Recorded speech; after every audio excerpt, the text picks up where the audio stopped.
하나님의 말씀을 보도록 하겠습니다. 마가복음 11장 12절에서 말씀을 보겠습니다.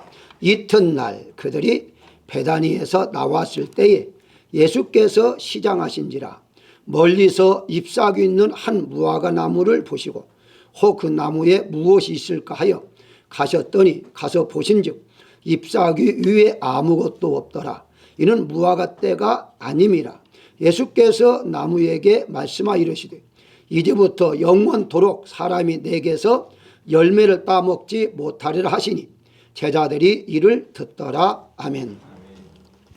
21절 말씀에 보면 저주하신 무화과 나무가 라고 말합니다.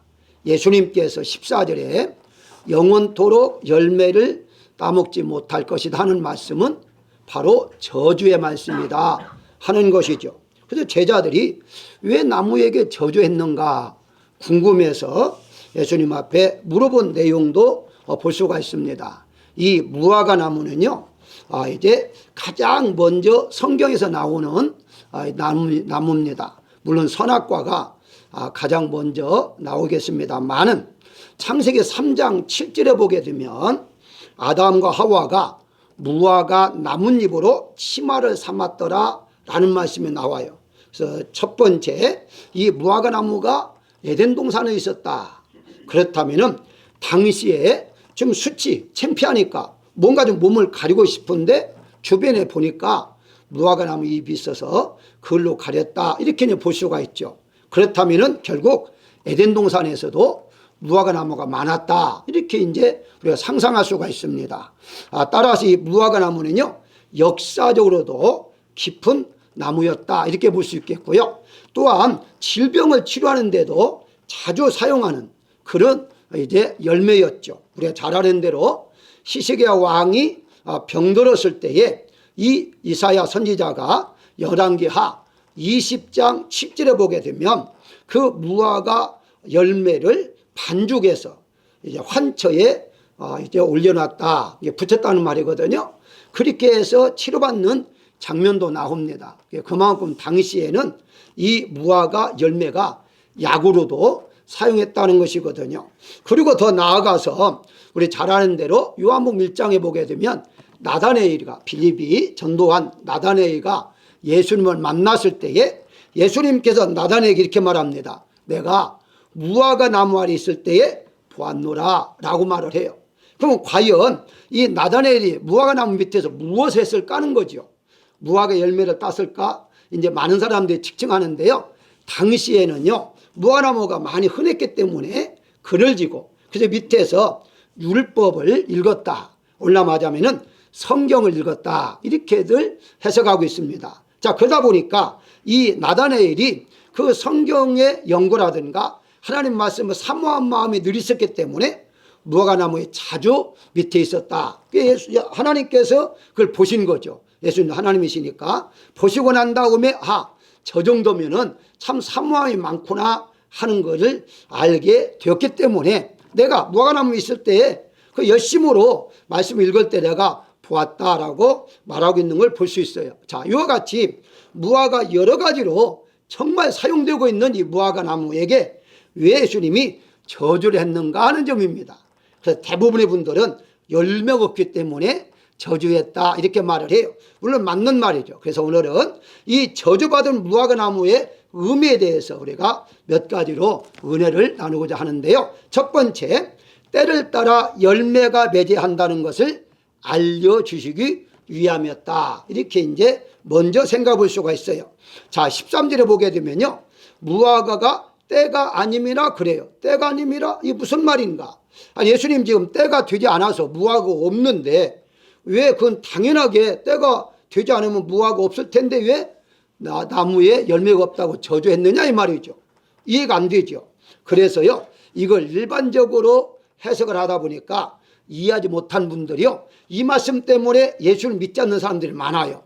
여러분들이 너무 잘 아는 스퍼바이저라는 이제 박사 알잖아요. 이 사람이 쓴 책이 있습니다. 역사적 예수를 찾아서라는 책에 보게 되면요 두 가지 때문에 이제 예수님 믿지 않는다는 거예요. 이것 때문에 아니 어떻게 때가 되지 않아서 무화과가 없는데 왜 이렇게 저주를 했느냐. 그래서 그 책에 보게 되면요, 첫 번째가 너무 배가 고파서 이 무화과 이제 열매를 먹으려고 했는데 없으니까 화가 나가지고 저주했다, 그렇게 말을 해요. 그러면서 덧붙여서 어떤 말을 하냐면 예수님은 배고픔을 절대 참지 못하는 성격의 소유자다, 이렇게 덧붙였어요.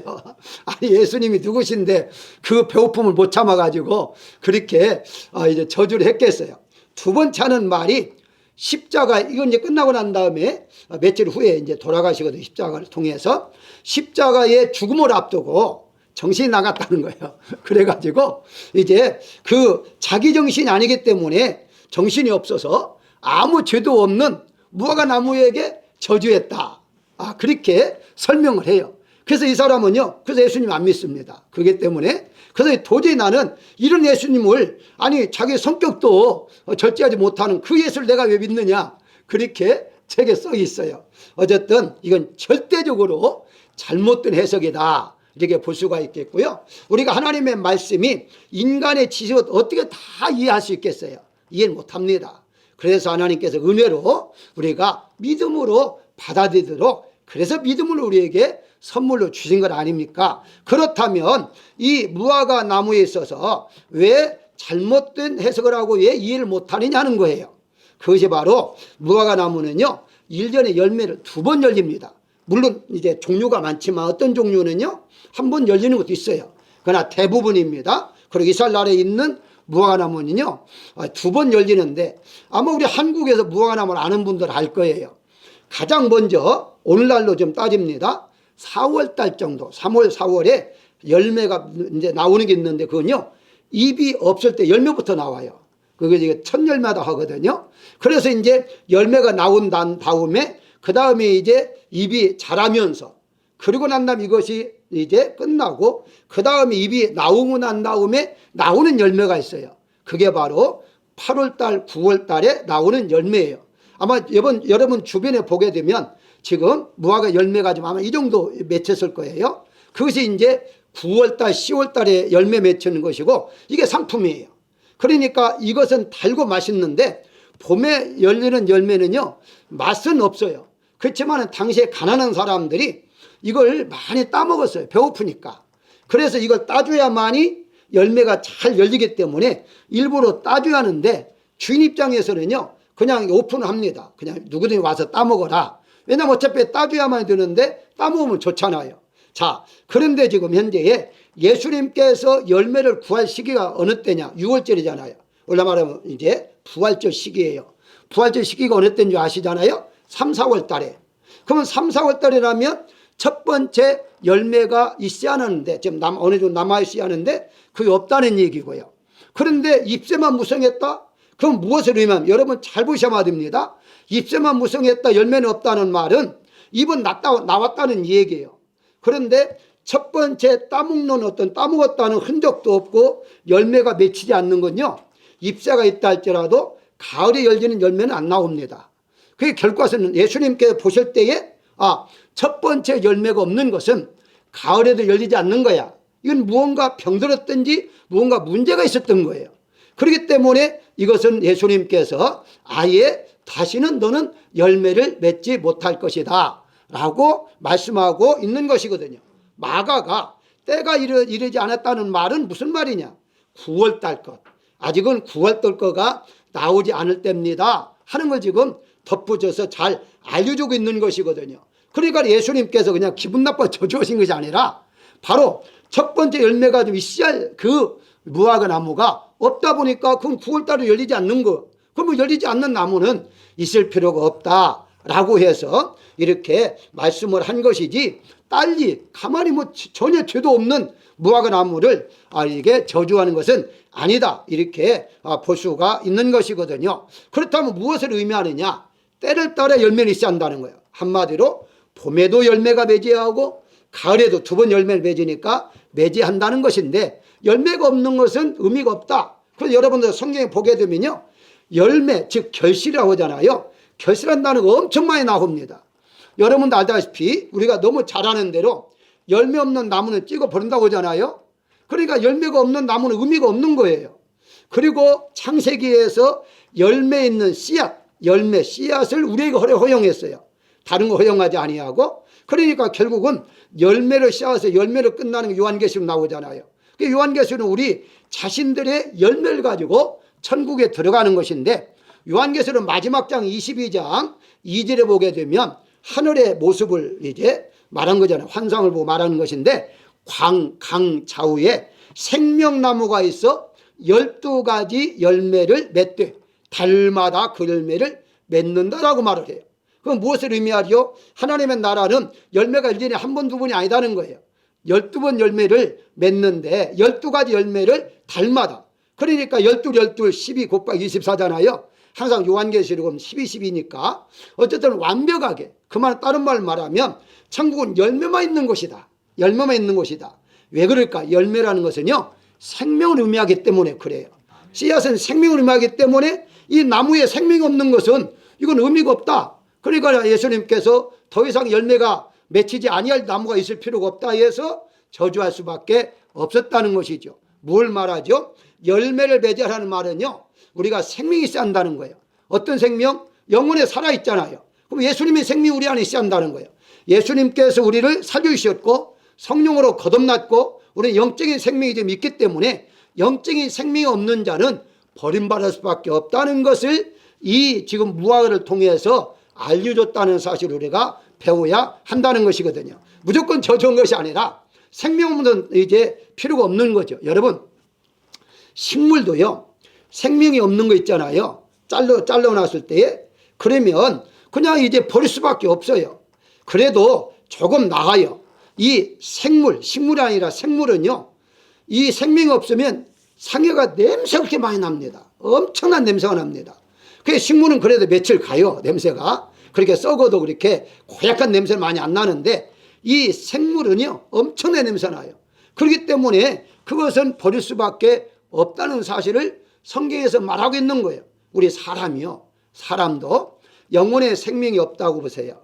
즉 새 생명이 없는 사람은요, 냄새 없게 납니다. 세상 사람들 보십시오. 참 저렇게 왜 살까 하는 모습들이 얼마나 많이 나와요. 인간의 냄새가. 그러면서도 자기는 떳떳하게 산다고 큰소리 치는 사람들이 얼마나 많아요. 죄를 범하면서도요, 죄가 죄인 줄을 모르고 범하는 사람이 엄청 많습니다. 왜 그래요? 그게 냄새예요. 그게 죽은 사람이에요. 예수님께서는 너희는 그렇게 살지 말라라고 해서 성령이 오셨고 가장 하시는 일이 성령의 열매를 맺게 하시잖아요. 성령의 열매가 가장 첫 번째 뭐예요? 사랑?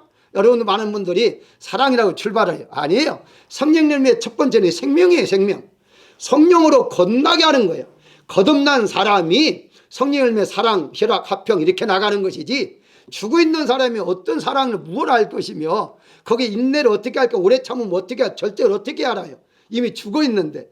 그렇기 때문에 우리가 성령으로 충만하라 하는 말씀이 오늘 본문 말씀의 핵심이라는 사실을 우리가 알아야 한다는 거예요. 다시 말씀드려, 여러분들은 어떤 경우라도 생명 있는 사람이 되어야 한다는 것이죠. 그래서 예수님께 요한복음 15장 5절에 나는 포도나무요 너희는 가지라. 그가 내 안에 내가 그 안에 거하면 사람이 열매를 많이 맺나니 나를 떠나서 내가 아무것도 할 수 없다. 이렇게 말하니까 많은 분들이 할 수 없다는 데만 포커스를 맞춰요.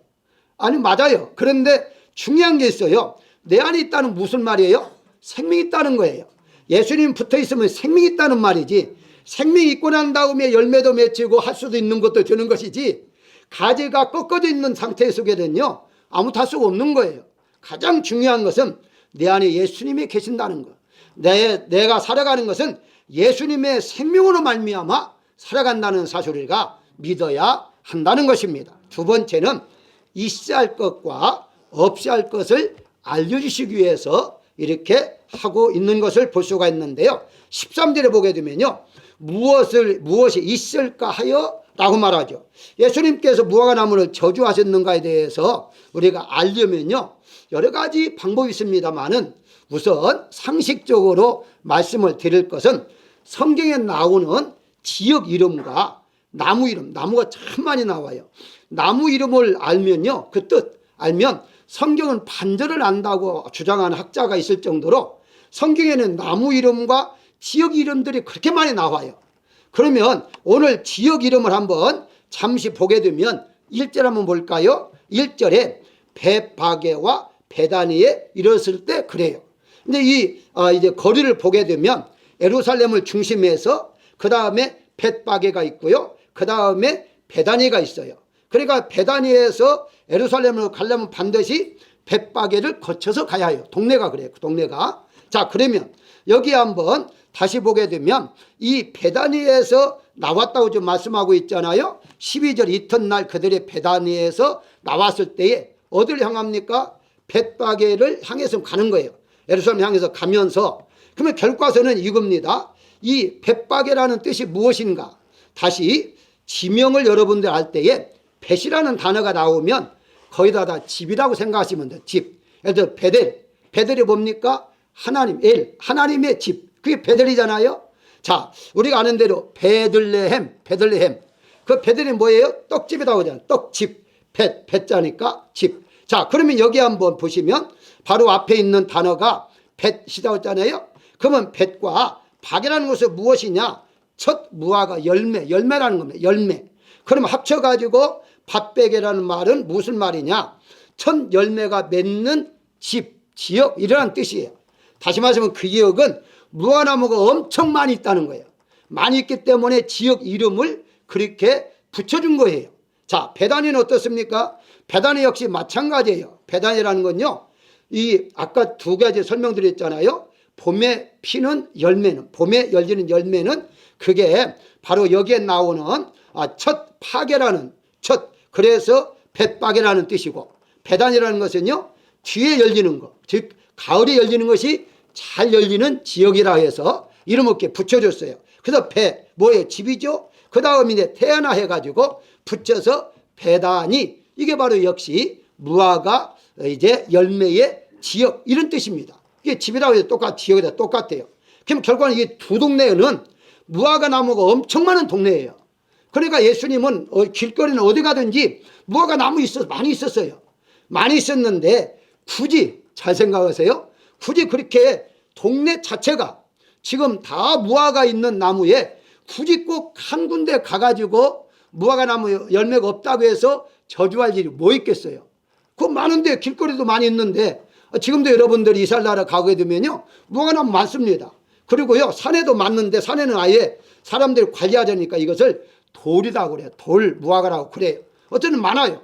그러면 그 많은 데에서 열매 있는데 찾으면 되는 것이지 왜 그 한 나무만 있었다면 이해가 되는데 많은 이제 나무 중에서 왜 그 나무만 저주했겠느냐 이 말이에요.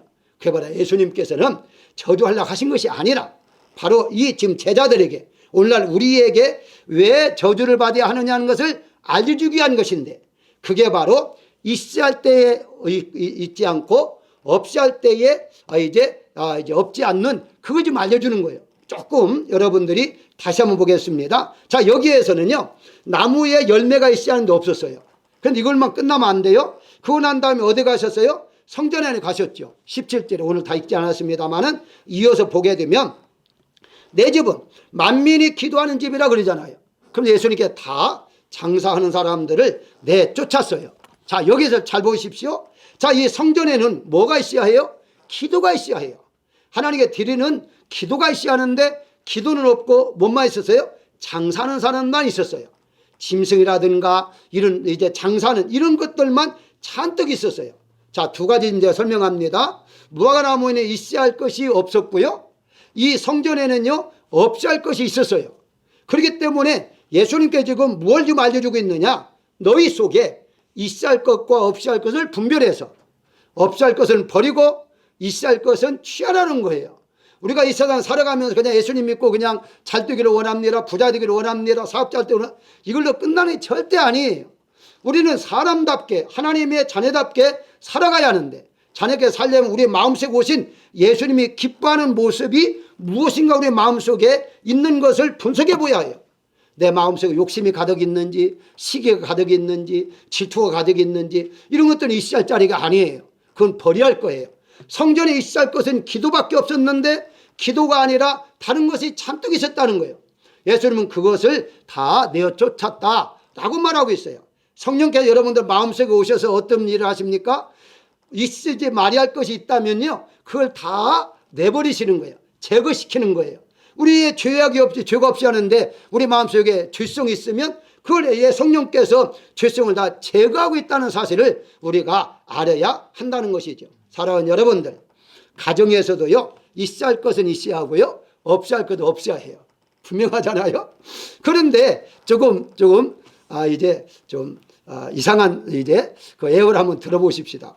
가정에는요, 한 남편과 한 아내만 있어야겠죠. 그러죠? 그런데 이 가정에 한 아내가 두 남자를 데리고 있다? 물론 그런 지역에 살고 있는 사람은 관계없습니다만은 우리 미국 따져보십시다. 그러면 한 사람 없어야 해요. 분명히. 그런데 있다는 것 자체가 잘못됐다는 것이죠. 다시 말씀드립니다. 옷가게에는요, 옷이 있어야 해요. 식당에는요, 음식이 있어야 해요. 근데 다른 것이 있다면요, 식당이나 옷가게의 간판이 바꿔져야 해요. 옷가게에 옷이 있어야 하는데 다른 것이 잔뜩 있다. 그러면 간판이 잘못 붙인 것이죠. 마찬가지로 여러분들은 하나님이잖아요. 하나님의 백성이에요. 그러면 여러분들 마음속에 있어야 할 것과 없어야 할 것을 분명히 구분해서 이건 내 마음에 있으면 안 되는데 그러면은 버려야만 되죠. 그런데 있어야 할 것이 없으면 빨리 취해야죠. 사랑하는 여러분, 내 자신이 이 지금 예수님 말씀하신 대로 너는 기도하는 집이다. 하나님의 집이다. 하나님은 기도하는 집이다. 우리 자신들을 성전이라고 그랬어요. 하나님의 성전인데 여러분들의 마음속에 기도하는 모습이 없다면 이건 심각한 문제예요. 여러분 마음속에 찬송이 없다면, 여러분 마음속에 말씀이 없다면 다른 것으로 가득 차 있다는 사실을 우리가 알아야 돼요. 우리가 기도로, 찬송으로, 말씀으로 가득 차 있으면 다른 것들이 들어올 수가 없어요. 어떻게 들어옵니까? 가득 차 있는데, 충만해 있는데. 그렇기 때문에 이것을 분명히 있어야 할 것과 없어야 할 것을 분명히 우리가 분별하고 구분해서 살아가는 여러분들이 되시기를 주의 이름으로 축원합니다. 세 번째 생각할 것은 기도가 없으면 안 된다는 것을 따로 알려줬어요. 따로 알려줬는데 17절에 내 집은 만민이 기도하는 집이다 그렇게 말하잖아요. 무엇을 말하죠? 자, 기도가 있어야 할 사람들이 기도하는 사람은 없어지고 성전이 바로 장사, 사바하는 장소가 되어버렸어요. 자, 중요한 것이 그렇습니다. 교인은 은혜 받는 곳이 되어야만 돼요. 생명을 살리는 곳이 되어야만 돼요. 성전 안에서 일어나는 일들은요, 여기 다시 15절에 보게 되면 돈 받고 주는 사람, 주는 자가 사람이니까 왜 돈을 받고 주는 사람이 있나요? 당시에는요, 이스라엘 나라에 살고 있는 사람들은 반드시 20살에 넘으면 1년에 한 번은 하나님 앞에 제사를 드려야 됐어요. 이게 법이었어요. 자, 그런데 멀리 사는 사람이 예루살렘까지 와서 성전에 제사를 드리려면 거기 뭐 며칠 혹은 몇 달까지 안 가더라도 그렇게 오랜 세월을 걸어오는 시대가 아닙니까? 그러면 소나 양을 가지고 오려면요 엄청 힘들어요. 그래서 돈을 가지고 와서 주변에 와서 사요.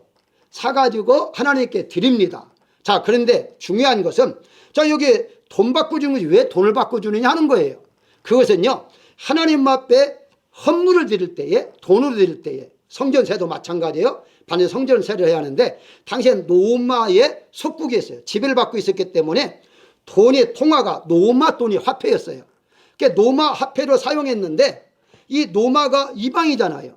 그러니까 하나님께서 제사장들이 이방 돈은 이제 잘못됐기 때문에, 즉 부정하기 때문에 하나님 안 받으신다.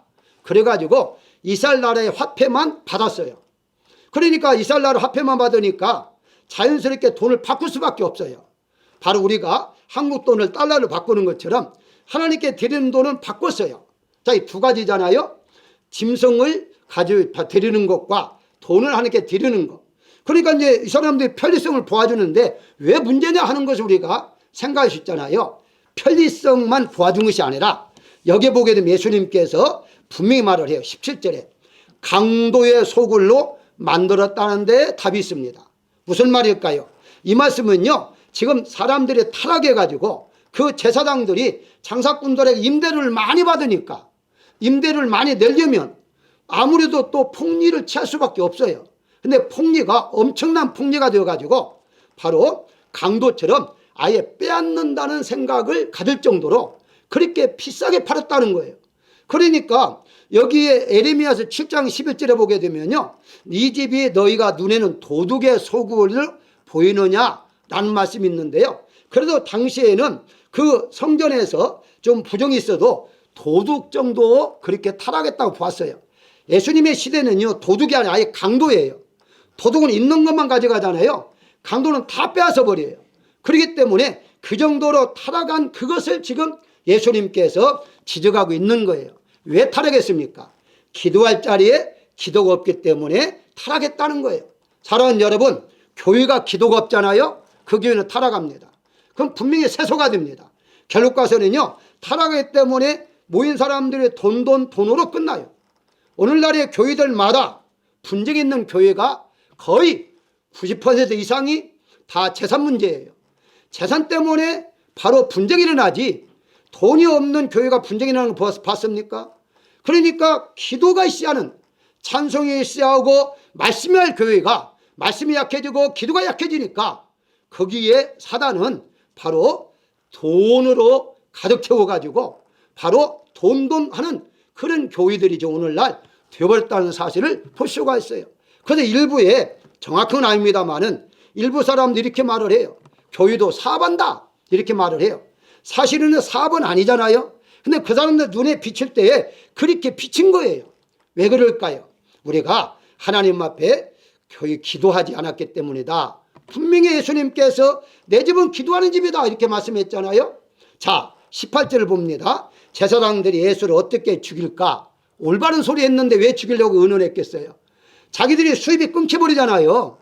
그 수입을 받아가지고 그냥 떵떵거리게 살고 있는데 이 장사치를 다 내보내버리면 수입이 끊기니까 이 종교 지도자들이 바로 의논해서 예수를 죽이자. 올바로 말하는 사람 죽이자.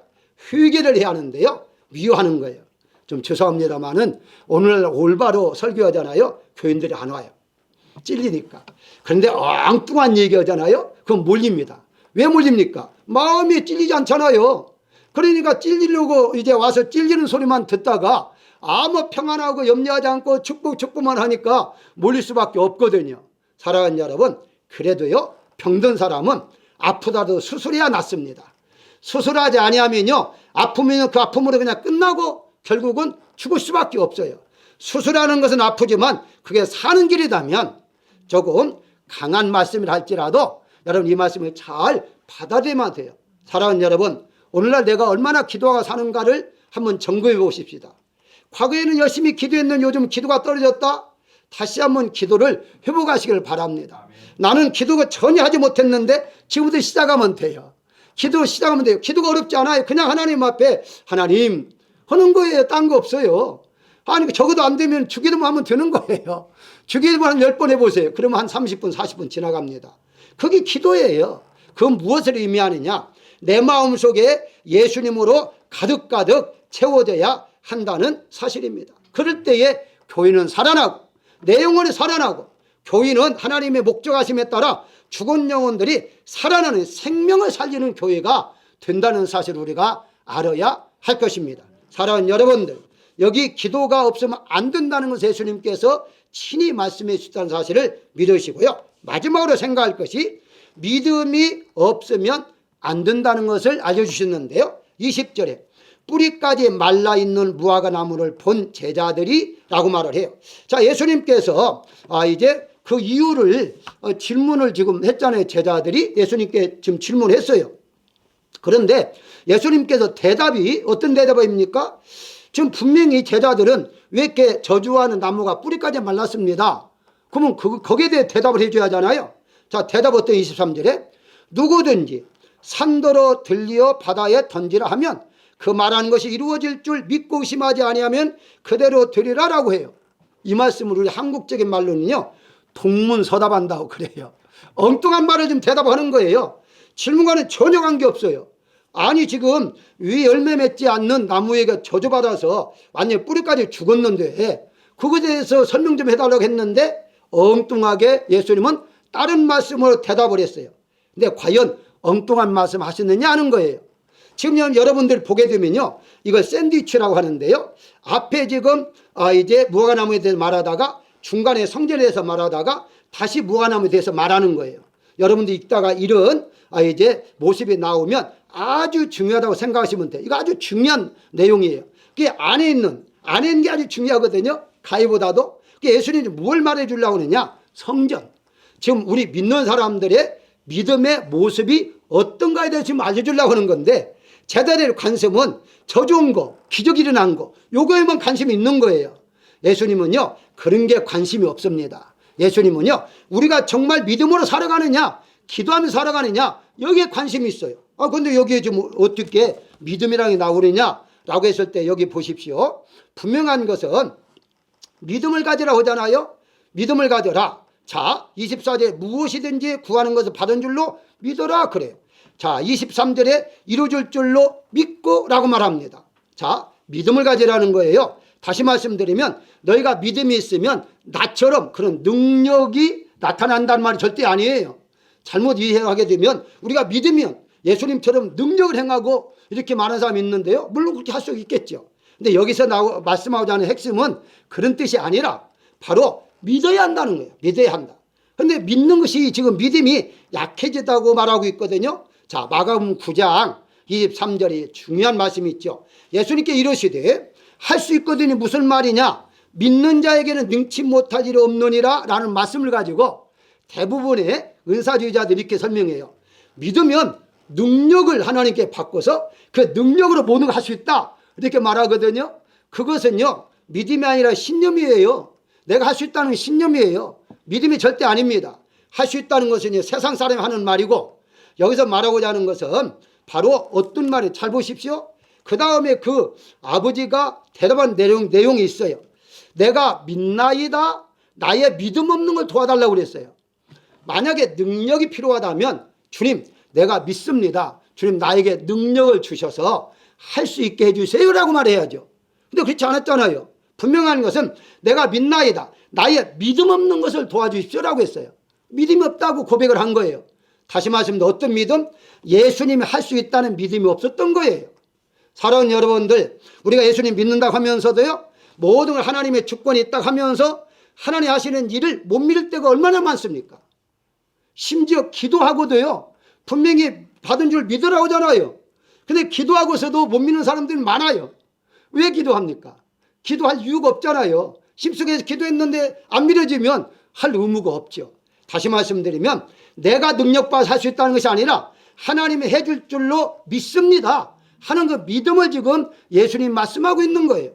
너희가 믿어라. 내가 할 수 있다. 내가 한다. 모든 걸 내가 너희로 위해서 할 것이다. 그렇게 믿으라고 말씀하시는데 제자들은 다른 것만 지금 생각하고 있는 것을 볼 수가 있어요. 물론 우리가 노력도 해야죠. 노력하지 말라는 절대 아닙니다. 해야지만 결국 가서는 다 계획에만 있을지라도 하나님 뜻만 이루어진다고 하잖아요. 하나님이 하실 때 가능하고요. 하나님이 허용할 때 가능하지 우리의 힘으로 할 수 없다는 사실을 분명히 우리가 알아야 한다는 것입니다. 그렇습니다. 이 사단이 역사하는 게 있어요. 그렇게 믿으려고 하는데 안 믿어집니까? 오늘 본문에 잘 나와 있잖아요. 의심하지 아니하면 그대로 드리라 그래요. 의심하지 아니하면 사단이 의심을 넣어줘요. 그래 네가 노력을 해서 드는 것이지 하나님 보이지 않는데 무슨 하나님이, 이게 어디서부터 나왔어요? 창세기 3장부터 나왔잖아요. 이 사단이 창세기 3장 2절에서 바로 동상나무의 모든 실과는 먹지 말라고 하더냐? 라고 해서 의심을 넣고, 그러고 난 다음에 이 고백을 하면서 아니다 라고 하고, 그러면서 5절에 내가 먹는 날에는 너도 하나님처럼 되어서 선악을 알게 할 것이다. 그만 무슨 너도 하나님처럼 된다 이 말 아니에요. 너도 하나님처럼 되는데 하나님 그 못 되게 막기 위해서 못 먹게 한 거야. 얼마나 달콤해요. 얼마나 이제 논리적인 이론을 가지고 미혹을 했어요. 넘어갔잖아요. 그래서 사랑하는 여러분, 어떤 논리를 가지고도요, 우리에게 어떤 말 한다 할지라도요, 세상 말은 믿을 게 없습니다. 그건 진리가 아닙니다. 하나님의 말씀만이 진리고 하나님 말씀을 우리가 믿어야만이 열매를 맺을 수 있다는 사실을 우리가 알아야 한다는 거예요. 그래서 하나님의 말씀은 1.1이라고도 반드시 의심 없이 믿으시길 바랍니다. 그냥 믿어야만 돼요. 그 다른 방법이 없어요. 그냥 믿는 거예요. 어린아이가 그냥 믿는 것처럼 어린아이처럼 그냥 믿는 거예요. 내 생각을 해보고 내 계산을 해보고 그렇게 하지 말라는 거예요. 예수님이 지금 그것을 지금 말씀하고 있는 것을 볼 수가 있습니다. 의심 없는 믿음이 다 하나님이 이루시겠다고 약속하고 있는 것입니다. 결론적으로 말씀을 드리면요, 이스라엘 나라, 즉 성경 안에는 이스라엘 나라에 대해서 많이 언급을 했기 때문에 세 가지 나무가 자주 등장하는 나무가 있어요. 그 나무가 세 가지인데요, 가장 아까 말한 대로 가장 먼저 언급한 나무가 무화과 나무였어요. 창세기 3장에 나왔으니까. 그 다음에 나오는 그 나무가 8장에 가서 이제 노아를 통해서 비둘기가 물고 온 나무, 그걸 감람나무 잎새를 물고 왔잖아요. 그래서 감람나무가 나와요. 그 다음에 이제 9장에 가서 노아가 농사를 시작했는데 포도나무를 심었다라고 해서 포도마다 나와요. 이 세 가지는 여러분들이 꼭 기억하셨다가 성경을 읽다 보면 무엇이 먼저인가를 여러분 아셔야 돼요. 근데 놀라운 비밀이 어디에 숨긴 줄 아십니까? 사사기 9장에 보게 되면요, 놀라운 비밀이 숨겨져 있어요. 거기에 보게 되면 11절부터 쭉 읽어보시면 거기에 나무들이 우리 왕이 되게 해달라 해서 왕을 삼고자 가장 먼저 첫 번째 찾아간 게 무화과 나무예요. 무화과 나무를 찾아갔어요. 그러니까 무화과 나무가 하는 말이 이런 말을 해요.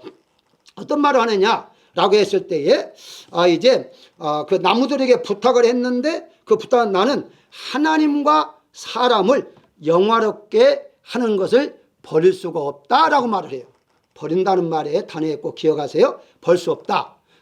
자기가 하는 일은 하나님과 사람을 영화롭게 하는 일이다. 그러니까 지금 감람나무의 비유는 영화롭게 하는 거예요. 영광을 돌리는 거예요. 그런데 영광을 돌리지 않으니까 하나님께서 그 저주에서 제거할 수밖에 없어요. 여러분 안돼 헤롯 대왕도 하나님 영광 돌리지 않으니까 충이 먹어서 죽었다고 하잖아요. 우리 모든 게 다 하나님 영광 위에 사는 거예요. 그게 무화과 나무의 할 의무예요. 두 번째가 나무가 또 찾아갔어요. 찾아갔는데 어떻게 찾아갔습니까? 무화과 나무에서 그 다음에 감람나무에 찾아갔어요. 감람나무에 찾아가니까 하나님과 그 단 것과 아름다운 것을 표준을 삼고 그렇게 말을 해요. 그 다음에 포도를 찾아갔어요. 그 다음에 포도에서 13절로 하나님과 사람을 기쁘게 하는 일을 버리지 못한다라고 말을 해요. 여기에 공통점 다른 거 필요 없어요. 공통점은 단 것이니 영화로우니 뭐 이런 것보다도 버리지 않겠다는 거예요. 그럼 무슨 말이에요? 하나님 나에게 주신 은혜 버리지 않겠다. 하나님 주신 축복, 하나님 주신 사명, 내가 할 일, 이 할 일은 절대 내가 빼앗기지 않겠다. 이거예요. 사단은 여러분들의 믿음을 빼앗아 가지고요, 가장 각색의 방법을 가지고 동원합니다. 오늘만 교회 빠져. 오늘만 볼일 봐. 오늘만 좀 늦으면 어때? 하루 빠졌다 하나님께서 뭐 죽이기야 살릴 거야. 그런 마음은 사단이 주는 마음이에요. 철저하게 믿음을 간직할 때만이, 하나님 주신 은혜를 간직할 때만이 끝까지 승리할 수 있으며 저주받는 그런 무화과 나무가 아니라 축복받는 무화과 나무가 될 줄로 믿습니다. 한 주간 동안 살아갈 때에 여러분들 축복받는 그런 무화과 나무들이 되시기를 주의 이름으로 축원합니다.